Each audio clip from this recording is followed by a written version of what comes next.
हमारे साथ मौजूद हैं सेनेटर वलीद इकबाल साहब, सीनियर रहनुमा पाकिस्तान तहरीक इंसाफ के। शुक्रिया आपका सेनेटर साहब। आप लोगों को तवक्को थी, क्योंकि ज़ाहिर है सुन्नी काउंसिल का वो ख़त भी मौजूद है, उन्होंने कोई सीट पे कंटेस्ट नहीं किया था इलेक्शन में, कोई फहरिस्त फराहम नहीं की थी, या आपको लगा कि यही बस ऑप्शंस थी और इसी को एक्सरसाइज किया जा सकता था? अल्टरनेटिव व्यू ये भी है कि पश्तूनख्वा मिली अवामी पार्टी जैसी या कोई और जमात भी हो सकती थी जो एटलीस्ट इलेक्शन कंटेस्ट करके असेंबली में तो मौजूद है, उससे इल्हाक कर लेते। सबसे पहले तो इस फैसले के हवाले से, और आपने कहा ना बहुत बड़ा धचका लगा है, अगर आप इजाज़त दें तो मैं फैज़ अहमद फैज़ मरहूम के 2 अशार पेश कर दूं मौके की मुनासबत से। वो ये, मताए लोहा कलम छिन गए तो क्या गम है कि खूने दिल में डबोली हैं उंगलियां मैंने, जुबां पे मोहर लगी है तो क्या कि रख दी है हर एक हल्काए जंजीर में जुबां मैंने।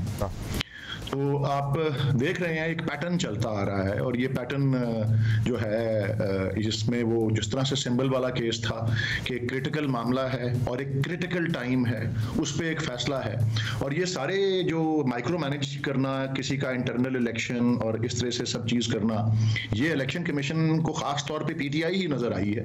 और फिर PTI के हिमायत याफ्ता जो हैं उम्मीदवार, उन्होंने हमने ये कायदे कानून आइन और माजी की मिसालों को मद्देनजर रखते हुए ही ये इकदाम लिया था सुन्नी इत्तेहाद काउंसिल को ज्वाइन करने का। मैं ज़रा आपको इस फैसले के हवाले से, क्योंकि आपके लिए भी और आपके नाजरीन के लिए भी मैं एक तशबीह देना चाहता हूँ, क्योंकि ये कतई तौर पे सरीहन आइन के ख़िलाफ़ है और ये कानून के भी ख़िलाफ़ है। ये ज़ाहिर है, ये इसकी तफसीलात तो अदालत में ही डिस्कस होंगी, आगे हम उसको चैलेंज करेंगे कोर्ट में और फिर बिलाखिर सुप्रीम कोर्ट में।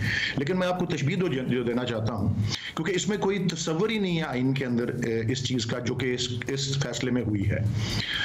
तशबीह बड़ी आसान सी है। आप इमेजिन कर लें कि हम 3 लोग हैं, ये हुमा है, अब्दुल्ला है और मैं हूँ वलीद इकबाल। हम एक इम्तिहान के कमरे में जा रहे हैं और इम्तिहान देना है हमने। 50 नंबर का इम्तिहान है, उसमें 5 सवाल हैं और उन 5 सवालों के 10-10 नंबर हैं, तो मैक्सिमम मार्क्स 50 हैं। अच्छा, आप दोनों बड़े आराम से एग्जाम रूम पहुंच जाते हैं, मेरे रास्ते में हर तरफ रुकावटें आ रही हैं, नाके लगे हुए हैं, मेरे गाड़ी को टायर कील फेंक के उसके टायर पंक्चर कर दिए गए, मैं भागा किसी से बाइक पे लिफ्ट ली, बिलाखिर किसी ने मुझे अपनी गाड़ी लैंड कर दी, मैं एग्जाम रूम में आधा घंटा लेट पहुंचा। मुझे कहा गया जी आप लेट आए हैं, आप एक तो आप इम्तिहान जाएं बाहर बैठ के दें, आप एक तो इसकी इजाजत ही नहीं है लेट आने की। इस तरह आप डेस्क पे बैठ के इम्तिहान लिख रहे हैं, मैं बाहर बरामदे में जमीन पे बैठ के गोद पे रख के इम्तिहान लिख रहा हूँ। बहरहाल अल्लाह का क्या करना है, मैथमेटिक्स है तो परफेक्ट स्कोर भी आ सकता है, मैं 50 के 50 नंबर ले लेता हूँ। हुमा को 40 नंबर मिलते हैं, आप 4 सवाल करती हैं, चारों का परफेक्ट स्कोर है, 5वां करने का टाइम ही नहीं मिलता आपको, या और अब्दुल्ला जो है वो 3 सवाल कर सकते हैं, 30 मार्क्स मिल जाते हैं। सो 40 आपके और 40 हुमा के, 30 अब्दुल्ला के, और वलीद को मिले हैं 50 नंबर। बावजूद उन सारे, मैं प्यासा हूँ, पानी की बोतल भी लाने की इजाजत नहीं दी गई। अब क्या कहा जाता है कि नहीं जी वलीद साहब, आपके जो 50 नंबर हैं उनमें से 10 नंबर हम काट रहे हैं क्योंकि आप लेट आए थे, और ये 10 नंबर जो हैं उनमें से 6 नंबर हम जो हैं वो हुमा को दे देते हैं, ये 40 से 46 पे चली जाएंगी। हालांकि 40 से ज्यादा नंबर इनको मिल ही नहीं सकते थे, और अब्दुल्ला को जो है वो 4 आपके 10 काट के ना 6 हुमा को दे दिए और 4 अब्दुल्ला को दे दिए। सो हुमा चली गई 40 से 46 पे और अब्दुल्ला चले गए 30 से 34 पे।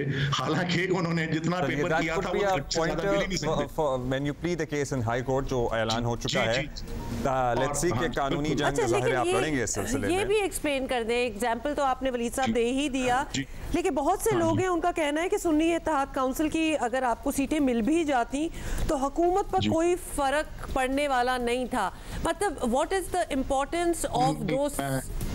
इसका भी मैं बता देता हूँ, मैं सिर्फ ये तशबीह तो मैंने दे दी, मैं इसको जो मुकम्मल करना चाहता हूँ वो करना इसलिए चाहता हूँ कि जो आइन में हमारा आर्टिकल 51 है उसका क्लॉज 3 और 4 जो हैं ये मखसूस नशिस्तें हैं ख़वातीन की और माइनॉरिटीज़ की, नॉन मुस्लिम्स की नेशनल असम्बली में। उसी तरह आर्टिकल 106 है जो कि सूबाई असम्बलियों की ये सीटों का बारे में, तो उनमें भी जो मखसूस क्लॉजेज हैं जो एग्जैक्टली बताते हैं कि कितनी शरह से कितने मुतनासिब नुमाइंदगी से आपने जनरल इतनी ले ली तो आपको 4 के पीछे 1 मिलेगी, ये वो मार्क्स वाली बात है। अब ये असल सब्सटेंटिव पार्ट उसका आइन का वो है, बाकी ये लिस्टें और ये सब उसकी मशीनरी है। और ये मिसाल मौजूद है, इन्होंने अपने पैराग्राफ 29 में आपके इलेक्शन कमीशन ने ये जो लिखा है कि जी ये पिछली मिसाल दी गई और उसका हमें कोई कागज नहीं मिला, वो कागज मौजूद हैं और उनकी अपनी वेबसाइट पे हैं जो बलूचिस्तान आप ही से मांग रहे हैं। बिल्कुल ये बात अच्छा जी, मैं आपको जवाब दे देता हूं। वो ये है कि इसका असल निशाना जो है इस वक्त वो दो चीजें हैं। वो है जो सदारती इंतखाब आने वाला है इस वक्त, और जो उसके बाद सेनेट, क्योंकि आधा सेनेट अगले हफ्ते रिटायर हो रहा है। इन सब में सूबाई असेंबलियों के और कौमी असेंबली के वोट्स जो है वो कास्ट होते हैं मुख्तलिफ शरह से, क्योंकि मुख्तलिफ सूबों की मुख्तलिफ उसमें इक्वल उनको लाके करना पड़ता है दोनों इलेक्शंस में, प्रेसिडेंशियल इलेक्शन में भी और सेनेट के इलेक्शन में भी। और उसके नतीजे में सेनेट के चेयरमैन और डेप्यूटी चेयरमैन इलेक्ट होते हैं। और असल खतरा उनको वहां पे है कि वो जो ये जब इन्होंने आपस में मिलाप किया, ये समझौता एक्सप्रेस की, जिसको मैंने पहले भी अर्ज किया, इमरान खान साहब मनी लॉन्ड्रिंग सिंडिकेट कहते हैं, तो उन्होंने अवाम की तो कोई बात नहीं की। उन्होंने तो कहा कि जी मैं सदारत लूंगा, तुम वज़ारत उज़्मा लो, तुम स्पीकर लो, तुम डिप्टी स्पीकर लो, तुम चेयरमैन सेनेट लो। तो ये खतरा है, वहां पासा पलट सकता है। एक्चुअली इतना वो डेलिकेट है बैलेंस वोट्स का। और अगर ये मखसूस नशिस्तें मिल जाएं तो उसमें एक्चुअली 4-5 सेनेट पंजाब से ज्यादा सीटें हो सकती हैं, 2 से 3 ज्यादा कह रहे हैं कि उसको मैनेज करने के लिए ये सब कुछ किया गया है, आपका ये इल्जाम है। और आप जाहिर है इसको आगे लिटिगेशन में जा रहे हैं, इसको चैलेंज कर रहे हैं, हाई कोर्ट में मामला जाएगा। लेट्स सी उसका क्या होता है। सर, कल हमने बहुत सी तकरीरें सुनी, पाकिस्तान तहरीक इंसाफ के लीडर्स की तकरीरें भी सुनी। हुकूमत की तरफ से बारहा ये कहा जाता रहा, वज़ीर आज़म ने भी कहा कि आप मीसाक़े मईशत तो चलें करें, लेकिन मीसाक़े मुफ़ाहमत भी करें। आपको कोई चांस नज़र आता है आने वाले दिनों में पाकिस्तान की सियासत में कुछ ठहराव आएगा, कुछ मुफ़ाहमत, रिकन्सिलिएशन की बात होगी?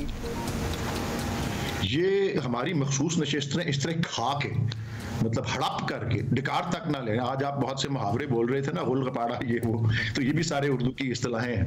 ये इस तरह के जब माहौल हो, और ये मैं आपको इस बात का इल्म भी है, मैं कुछ दिन पहले भी जब आपके शो पे आया था ये बात हुई थी कि 5 दिन तो इलेक्शन कमीशन ने डिसीजन पेंडिंग रखा है इस पे, और 6ठे दिन एकदम से पॉलिटिकल पार्टीज पिल पड़ी इन सीटों के ऊपर। मैं तो आपको बता रहा हूँ ना, जब वो इतने नंबर बनते ही नहीं है, उससे ज्यादा नंबर लेने को, भाई आप दोनों इम्तिहान के कमरे में बैठे हैं, आप कह सकते थे नहीं यार वलीद को भी आने दो, ठीक है जी हम अपना इम्तिहान करेंगे, ये अपना करें, जितना हम डिजर्व करते हैं हमें मिले, जितना वो डिजर्व करता है उसको मिले। नहीं, उन्होंने नहीं किया इस तरह। और बाकी मैंने आपको तशबीह तो वो दी नहीं कि खैबर पख्तूनख्वा में क्या हुआ है कि कितनी 25 सीटें बांट दी हैं उन पार्टियों के अंदर जिनके पास 5-5 सीटें हैं, 6-6 सीटें हैं, हमारे पास 90 सीटें हैं। तो ये देख लें, इस तरह का जब माहौल हो और इस तरह का जब, मतलब आप कह लेना, अगर गेम की ज़बान में कहें ना, अच्छे भले उसको नो बॉल दे दें, फाउल दे दें, जो है नहीं, तो मुझे तो इस तरह के माहौल के अंदर बिल्कुल नजर नहीं आता कि कोई मुफाहमत हो। ये इस तरह के स्टेप से ही होती है ना। मैं आपको एग्जांपल दे चुका हूं उसी तशबीह का। अगर हुमा और अब्दुल्ला क्या देते हैं, वो कहते हैं कि इलेक्शन कमीशन का मामला ये सियासी जमातों का तो मामला है नहीं, इलेक्शन कमीशन का फैसला है, तो वो तो हम सियासी जमातें हैं, हम आपको कह रहे हैं आप साथ बैठ जाएं। हम शुरू में तो यही तसव्वुर कर रहे थे कि ये मामला, और ये मैं आपके उस दिन शो में ये कह चुका हूं, जिस दिन ये इलेक्शन कमीशन में हियरिंग थी, मैं आपके शोर से उठ के वहीं गया था तो हियरिंग को देखने के लिए। हमारा मतलब ओरिजिनली या शुरू में तो हमारा तासुर यही था कि ये मामला हमारे और उनके दरमियान है। तो ये पॉलिटिकल पार्टीज बीच में कहां से, बाकायदा दरखास्तें डाली इन्होंने, आके बाकायदा दरखास्तें डाली और ये मैसेज भेजा कि हम इन सीटों को गसब या यूजर्प करना चाहते हैं। इसलिए इन पॉलिटिकल पार्टीज की मेंटालिटी देखें ये, और ये फिर तवक्को करते हैं कि हम इस तरह ये गसब करें, यूजर्प करें और हम इनके साथ बैठें। आप किस तरह इमेजिन कर सकते हैं? मैंने आपको मिसाल भी दे दी है इसकी बात से। बड़ा दिल दिखा सकते थे। हाफिज नईमुर रहमान साहब ने क्या किया? उन्होंने कहा मैं ये सीट नहीं लेता, इलेक्शन कमीशन ने दोबारा इलेक्शन करा दिया। ये कह देते कि जी नहीं, हम इन सीटों में इंटरेस्टेड नहीं है, ये मखसूस नशिस्तों में हमारे जितने मार्क्स थे हमें मिल गए। अच्छा, एक और चीज ये बता दें, we want to assess from you whether this is a sign of times to come, कि कल जब हमने हलफ बर्दारी ये वजीर आजम की देखी, ओथ टेकिंग, जिसमें सारे वज़राए आला आए हुए थे, बाकी सारे सूबों के एक्सेप्ट केपी, अली अमीन गंडापुर साहब नहीं आए for what ever reasons he gave. मतलब ये अब हम इस चीज़ को एक्सपेक्ट करें कि वो अपने आप को हमेशा अलहदा रखेंगे और कोई मुफाहमत की या आगे बढ़ने की कोई बातचीत, obviously he is in a capacity, in a role जहाँ वो ये बहुत बेहतरी भी ला सकते हैं, वो he is not going to be a part of anything. And is this a good omen? और मतलब ये sign of time to come हमें लग रहा है। वज़ीर आज़म जब आते थे कराची तो मुराद अली शाह साहब से नहीं मिलते थे उस वक्त। हाँ जी, मैं आपको उसमें बता देता हूँ। ये जो मेरा अपना मैं जो तवक्को कर रहा हूँ और जो मैं समझ रहा हूँ, पहली बात तो ये है, मुझे इस बात का इल्म ही नहीं है कि गंडापुर साहब को, चीफ मिनिस्टर केपी को, मुबारक को बहुत बहुत, एक तो कि वो कामयाब हुए, कि उनको इन्विटेशन भी दी गई या नहीं, मैं ये नहीं जानता।